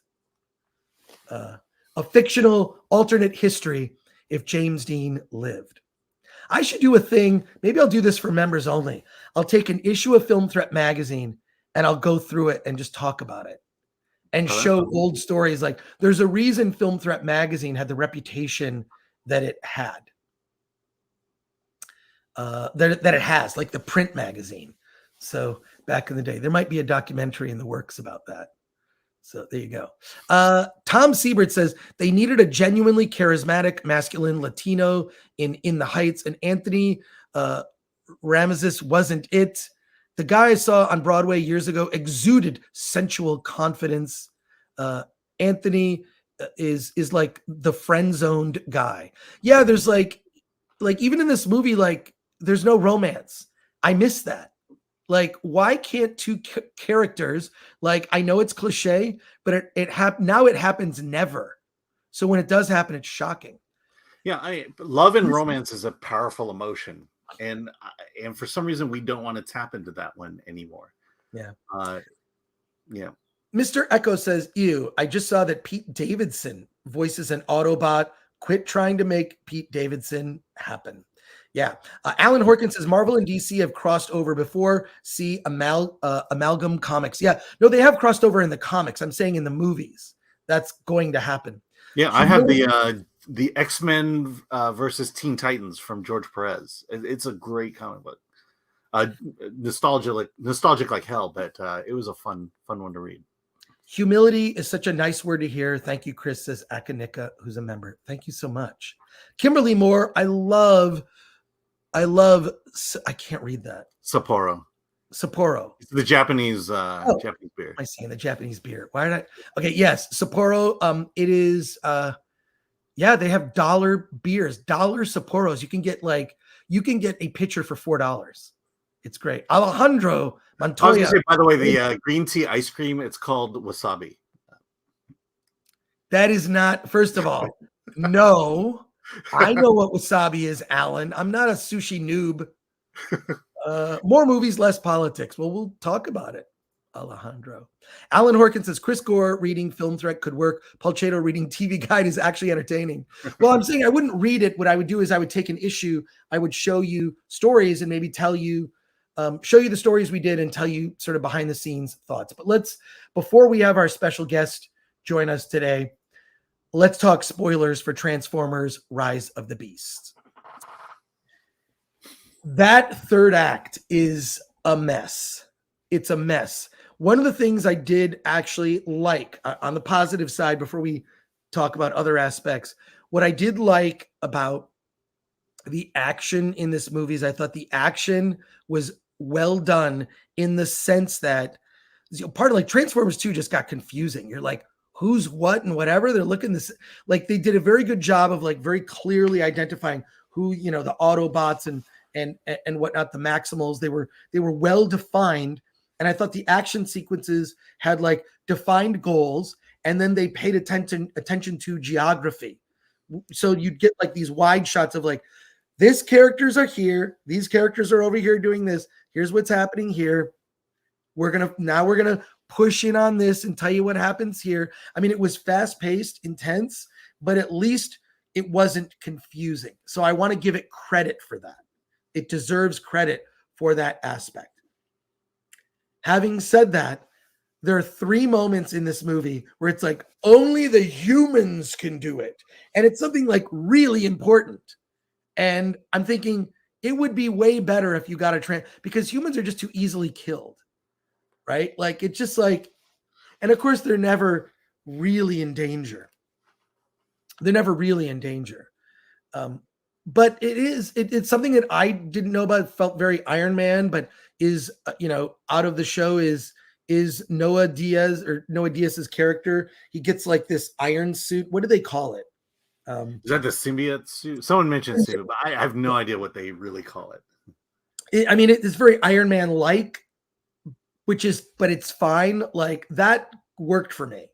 But other than that, like, oh my God, like it's a mess. I think it's really because that girl just was not good. That girl was not, she was just not good. I'm sorry. Like, and I know she's been better in other movies. Someone was pointing out a film that she was in where she was really good. See, I mean, let me defend that for a second. It's not that she wasn't. It's not that she was bad. The character is just boring. The character was just bland, and there's just no depth to it other than the fact that she needed to be the smart one about archaeology. Apparently, Transformers archaeology, and and that was her.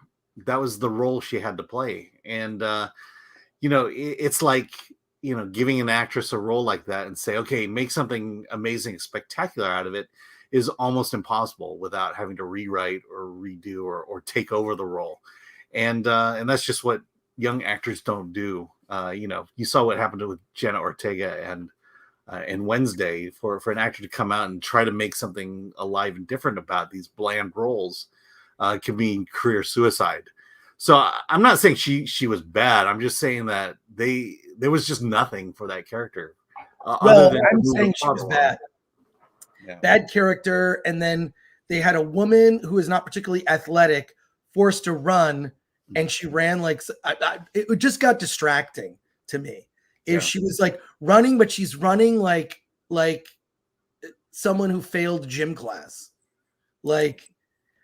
And I don't understand why they didn't. And of course, there's no romance between the two leads, which I think there could have been. Mm-hmm.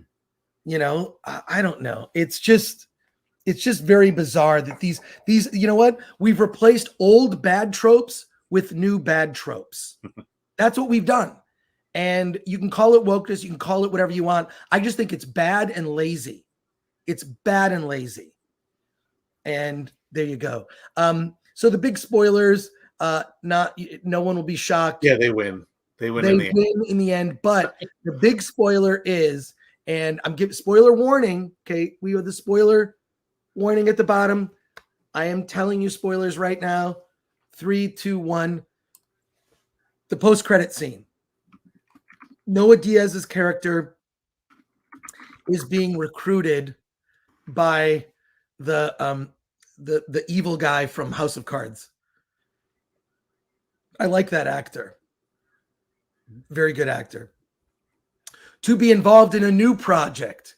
And he literally hands him a business card that has the G.I. Joe logo.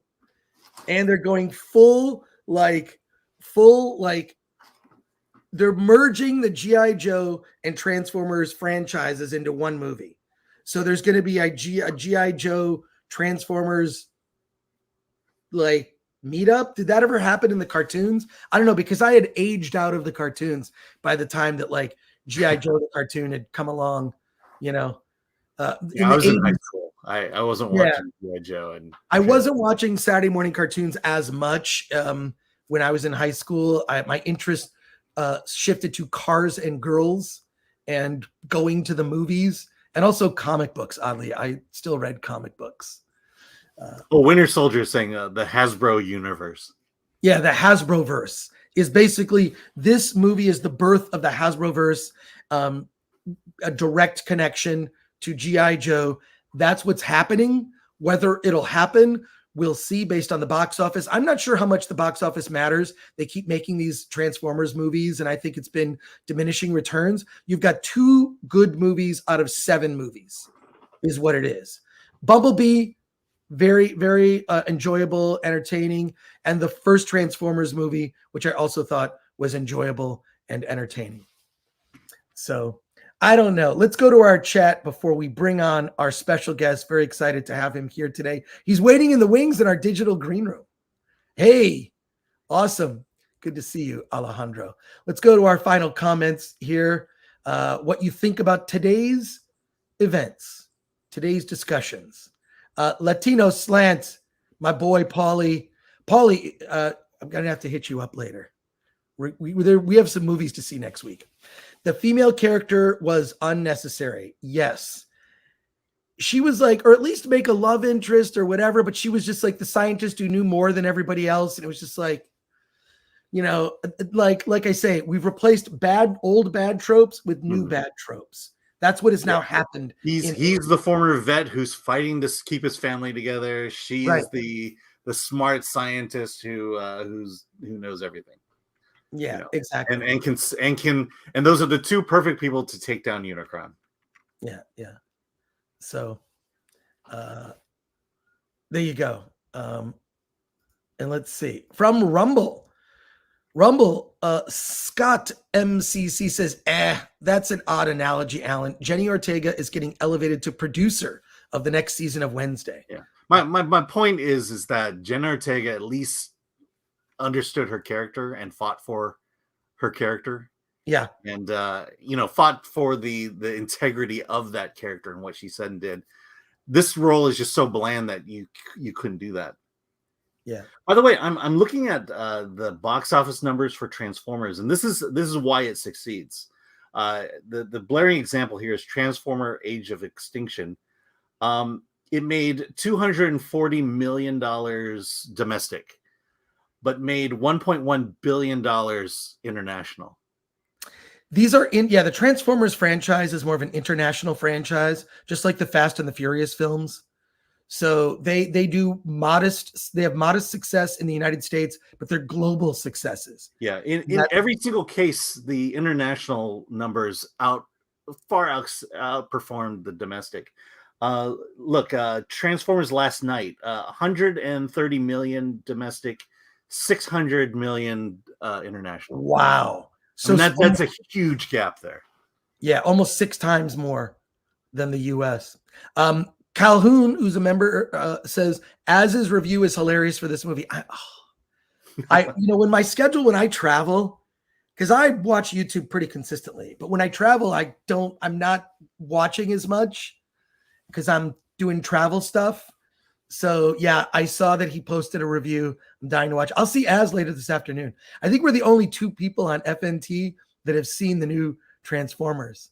So we'll have a good discussion.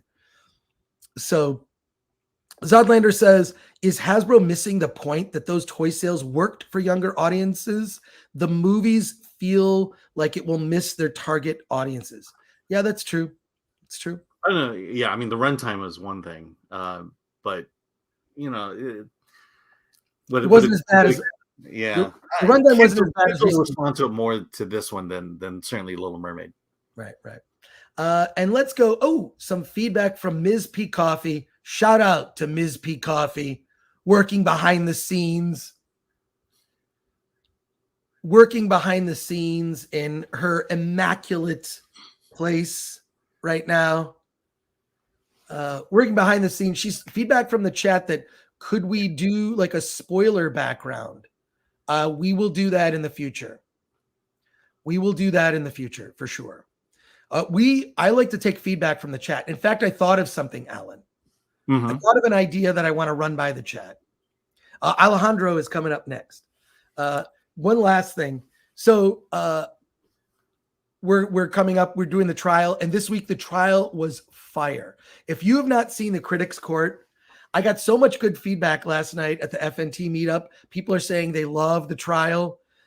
This recent episode this week with Critical Drinker and George Lucas was hysterical. All I can say is this. There are other impersonators that are coming on. There are other impersonators that will be joining, and your jaw is going to drop. Your jaw is going to drop at it. But here's what we're going to do. In our final trial, we're going to go through all the counts, and we will take it count by count with a final verdict. which will be really interesting because it's possible that Disney could win on certain counts. If you actually look at the count and actually look at the debate, and we're also going to have videos that give you highlights and whatnot. So that final verdict episode is going to be crazy.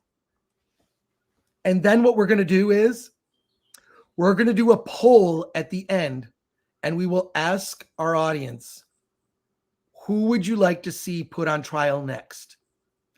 And we will have a list, and whatever the chat votes on, that will be the next edition of Critics Court. It might happen in the fall. We got to take a break for a few months, but we will Critics Court.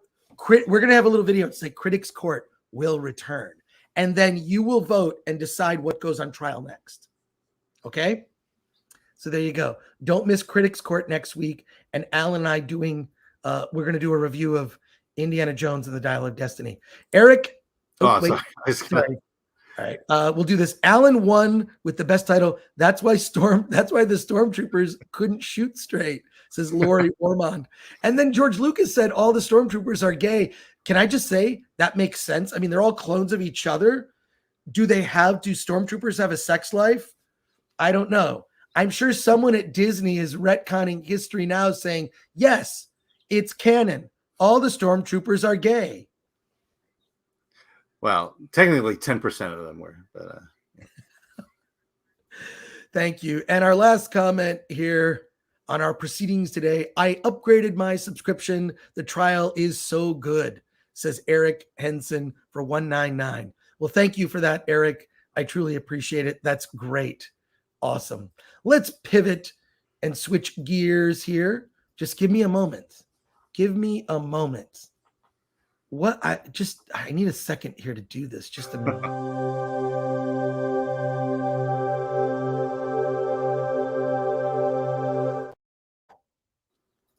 I'm still going to need, wait a second. I'm still going to need another minute here. Just a second. 69. 69 is how I scored with your mother last night. Joining us today on the Film Threat Livecast, the director, a prolific director. We have hung out Alejandro Montoya, Marin. Yes. And we're going to talk politics with Yeah. No, hey, Alejandro. Great to see you. I hope I pronounced your name correctly. Yeah, man.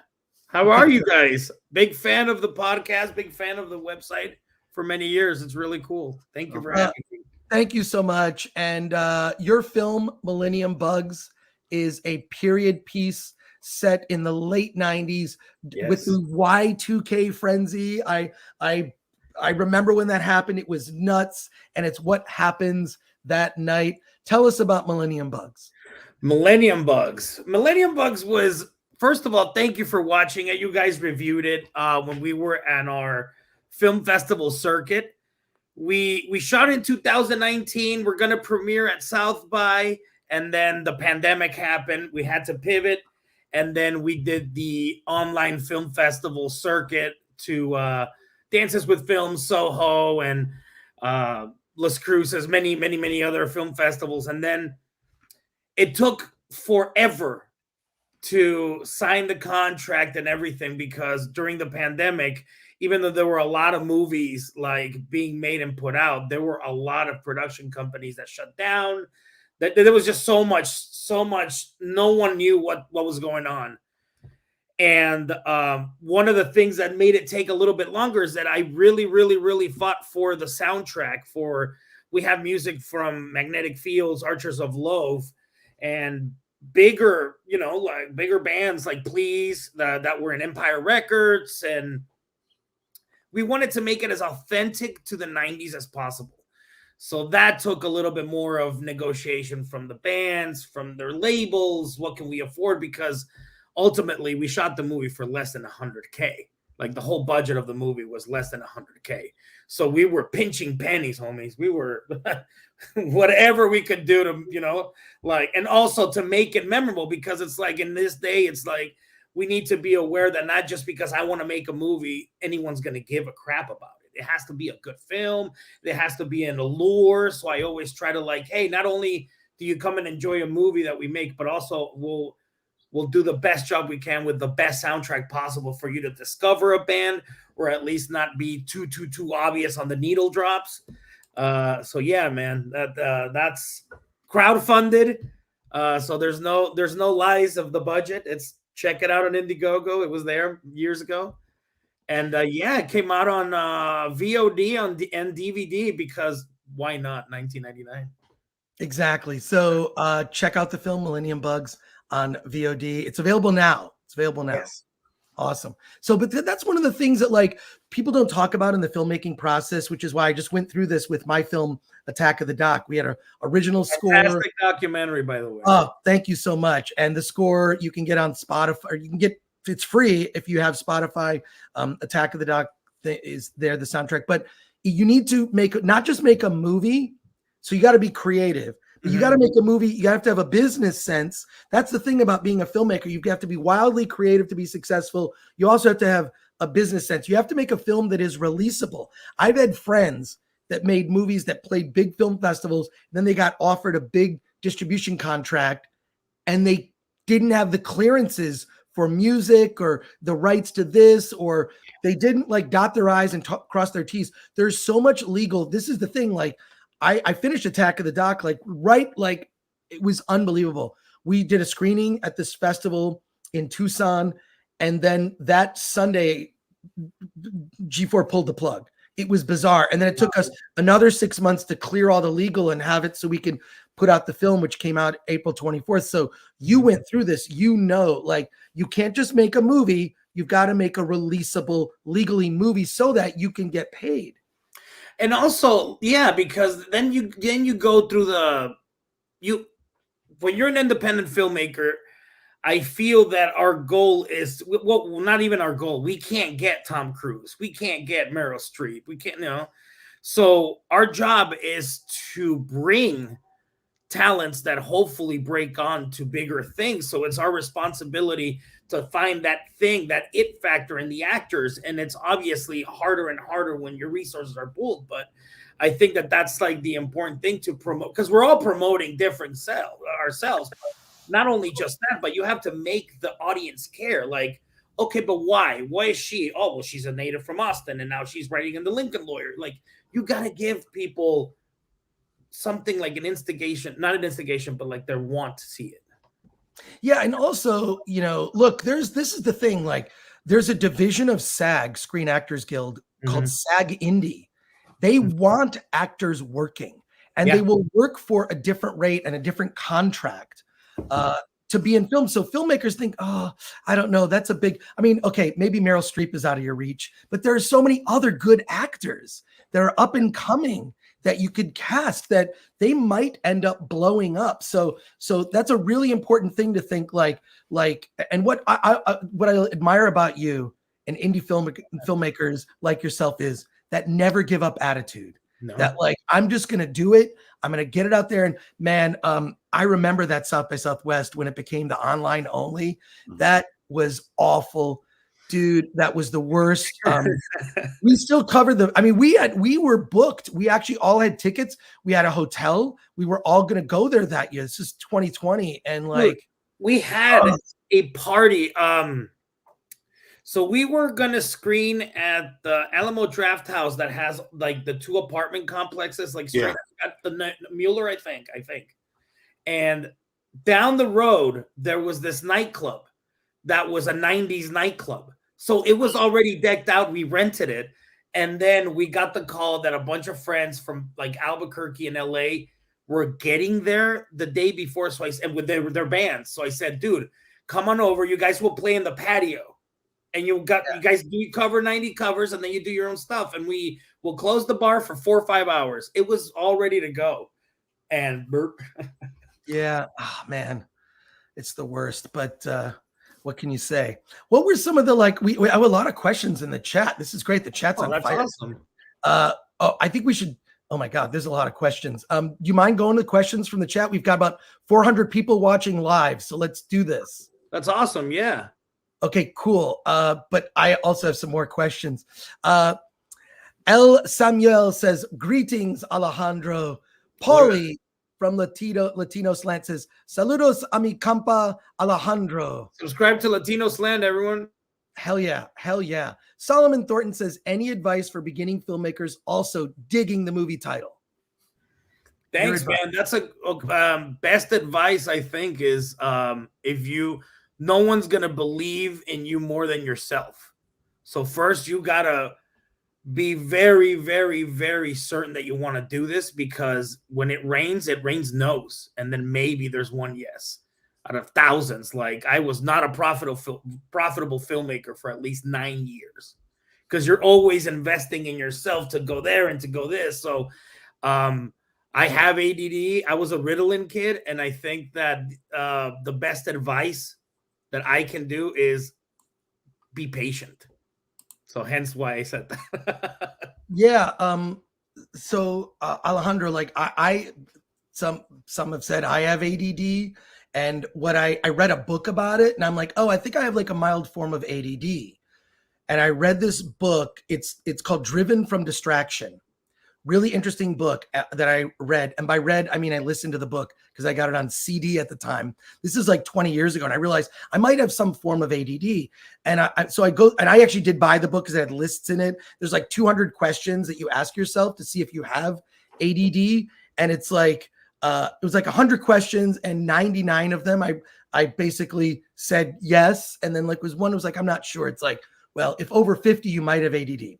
But there is sort of a form, if you can learn to harness it, you can be very, I love your tattoo, Batman tattoo. That's awesome.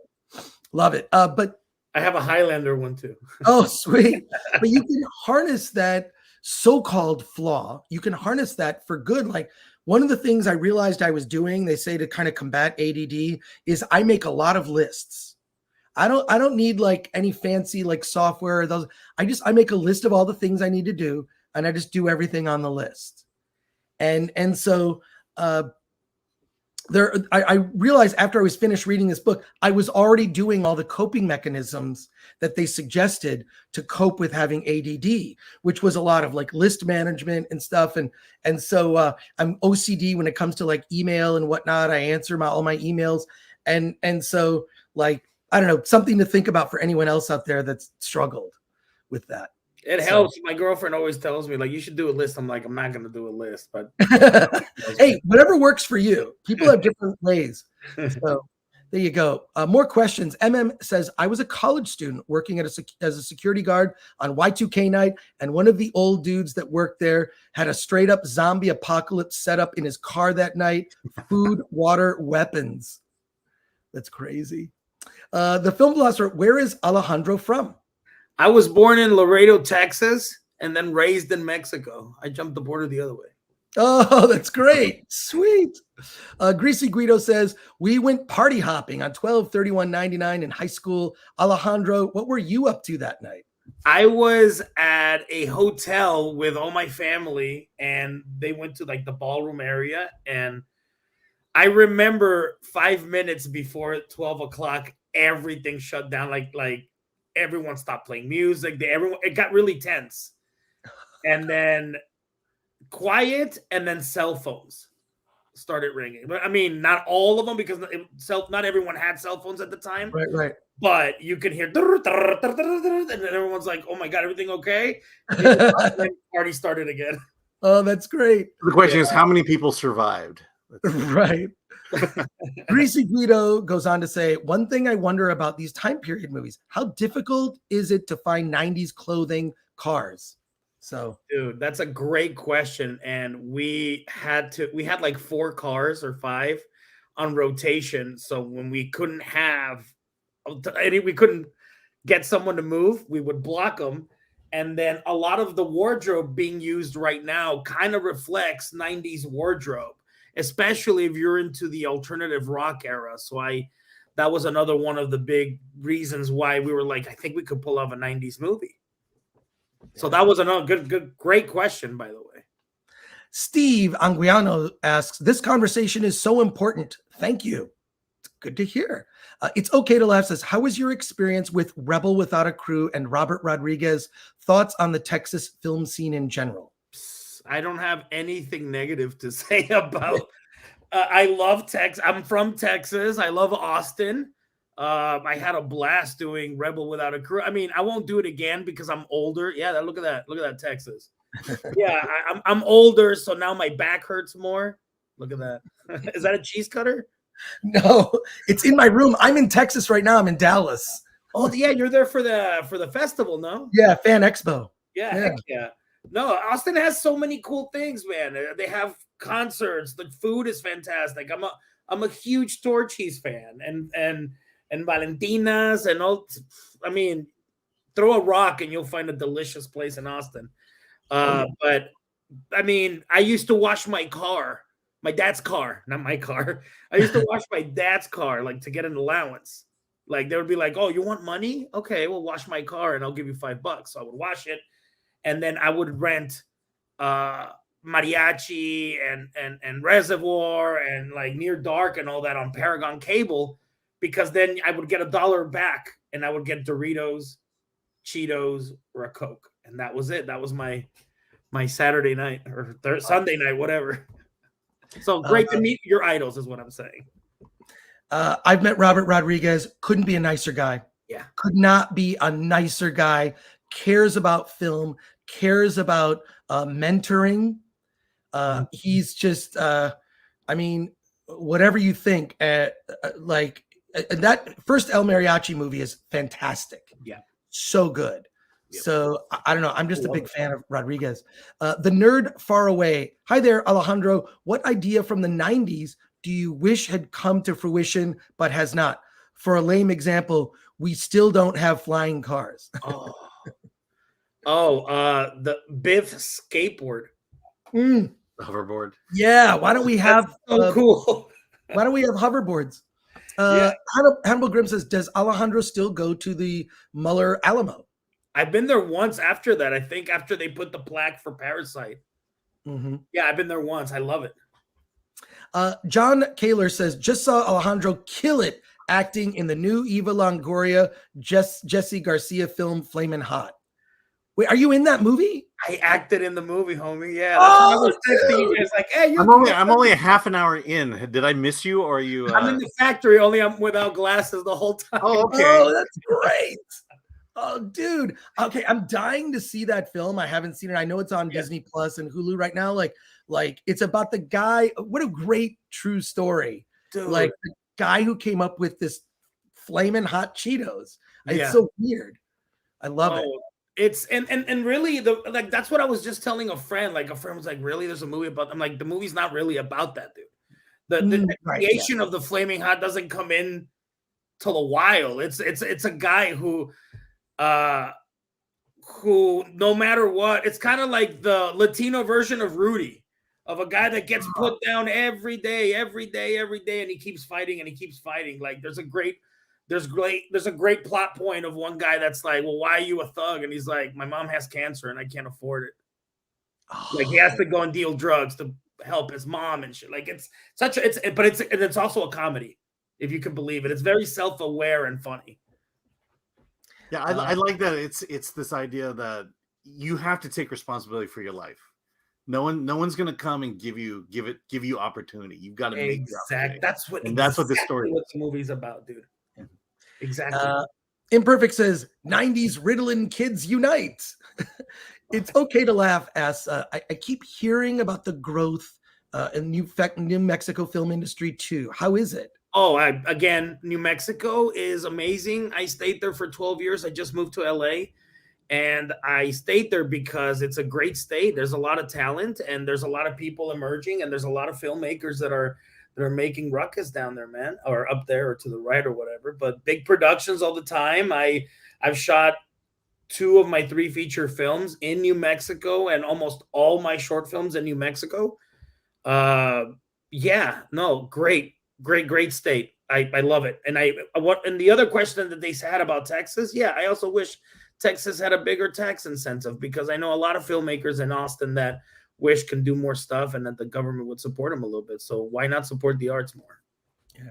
And last question from our chat here. Akanika, who's a member, says, what's your favorite thing about casting your films?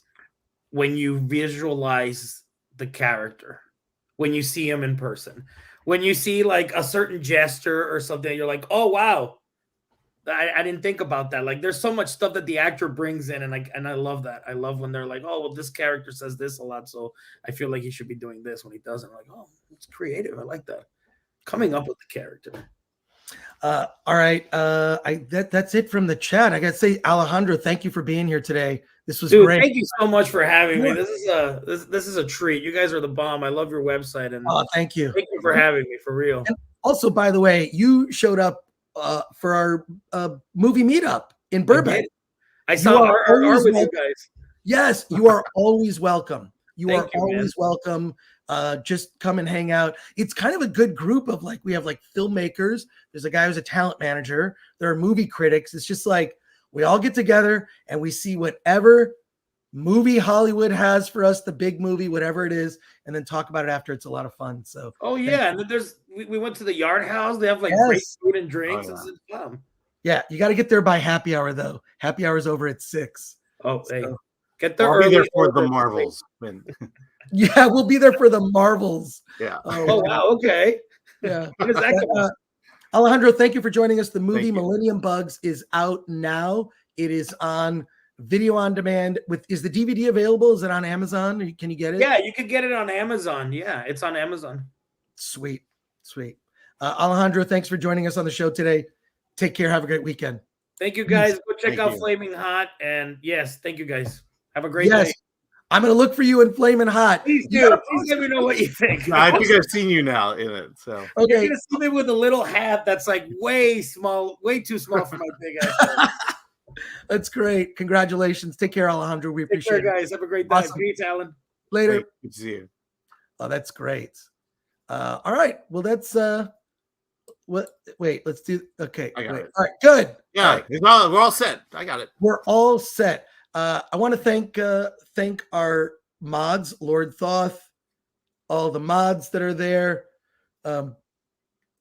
I just want to thank Lord Thoth, Latino Slant, all of our mods. Sifax is in the chat. Sifax, he prefers Sushi Stop. Sifax. And Mexican Iron Man, Chicago Box. Want to thank you. Thank you all. Want to thank Ms. Pete Coffee in her immaculate space currently behind the scenes. I love it. And I want to thank you. Our channels keeps growing. We usually get 400 or 500 people watching us live on a Friday. We've been getting over 1,000 people watching the trial. Next week is a big week for us. We have the trial on Wednesday. Wednesday night, we're going to do a special Indiana Jones. Alan and I will have just seen it. We'll be talking about that on Wednesday late. We've got the Flash on Friday. We'll be talking the Flash, and we'll be talking Flash spoilers. We will make sure we're going to make sure to give you fair warning. I will be on FNT in the next couple hours. Oh my God, I'm going to be on FNT in the next couple hours. I'm going to get something to eat. I literally have just been drinking coffee and water. So what can I say? And I will see you at Dallas Fan Expo this weekend. I'm doing a panel at 1 p.m. on Saturday with the FNT peeps, Gary, Eric July, Ryan Kinnell, among others. It's going to be a lot of fun. So look for me this weekend. I'm selling copies of my book, Celebrities Poop. It's $10. I will sign it. So look for me. I'll have my book with me and love to sell you a copy of it. So there you go. Hey, and that Star Wars girl, Anna. Hey, you realize the chat wants you back? Are you available for court next week? Anna, guess who we have on for the defense next week? Lofty Pixels. It's Lofty Pixels and another guy on the defense. I have someone on the prosecution. They're not like, but we need co-prosecution. Anna, are you in? Chat, give Anna love. Give Anna the love. We'd love to have you back, Anna, on the show. Let me know. You know how to reach me. And yeah, always great to hang out with you. We got to talk about San Diego Comic-Con. Alan and I, we're doing a panel at San Diego Comic-Con on Thursday, July 20th at 4 p.m. at the Marriott. It's called the Indie Filmmakers Survival Guide. And we will be discussing, like, taking a deep dive. I'm just going to be giving out phone numbers, email addresses, websites. You want to make your own movie, you're going to learn everything about it. And you'll have maybe a newfound appreciation for what filmmakers have to go through to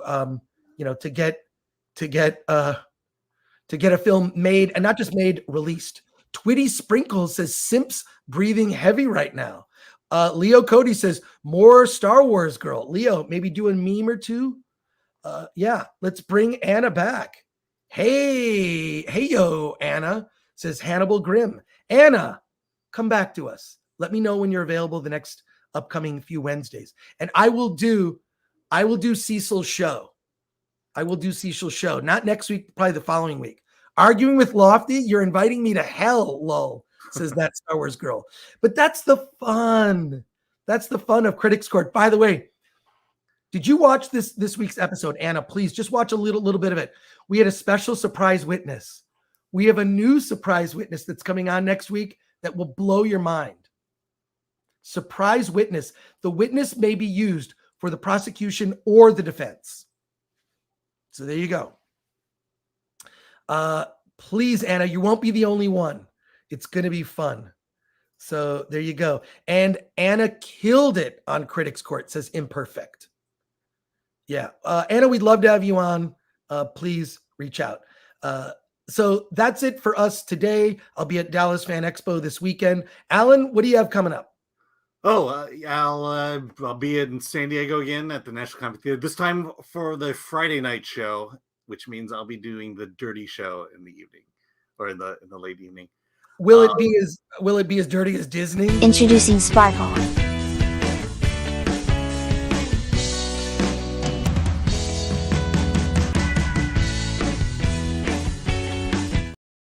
Will it be as dirty as Disney? It could be. It could definitely be. You saw the other dirty show I did. Oh, I saw the dirty show, and like, God, I wish I had filmed it. It was. Oh yeah. My daughter can't erase it from her mind at the moment. If you want to see Alan doing an imitation of a stripper pole dancing, go to the National Comedy Theater this weekend in San Diego and see Alan Ing and the Dirty Show.